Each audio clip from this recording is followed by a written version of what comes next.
সাউথের নামকরা নায়িকা বিয়ের আগেই জন্ম দিলেন একটা বাচ্চাকে। হ্যাঁ, তুমি ঠিকই শুনেছ। এই নায়িকা আর কেউ নয়, সাউথের কিউট গার্ল শ্রীলীলা। ঘুরতে গিয়েছিলেন উত্তরবঙ্গে। উত্তরবঙ্গ থেকে বাড়ি এসে ইনস্টাগ্রামে একটা ছোট্ট ফুটফুটে বাচ্চার ছবি পোস্ট করলেন। আর ক্যাপশনে লিখলেন, নতুন অতিথিকে স্বাগতম। আসলে ব্যাপারটা হলো, অনেকদিন ধরেই মাহারা অনাথ বাচ্চাদের পাশে দাঁড়া শ্রীলীলা। ২০০২ সালে দুটি বাচ্চাকে দত্তক নিয়ে নেট দুনিয়ায় চর্চার মধ্যে ছিলেন শ্রীলীলা। শ্রীলীলার এই ভালো ব্যবহার দেখে তার ফ্যান্সরা খুব খুশি হয়েছেন।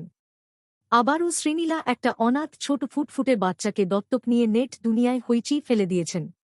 তার ফ্যান্সরা এই ভালো কাজ দেখে একটাই কথা বলছে, আসল পুষ্পা কখনো ঝোঁকে না।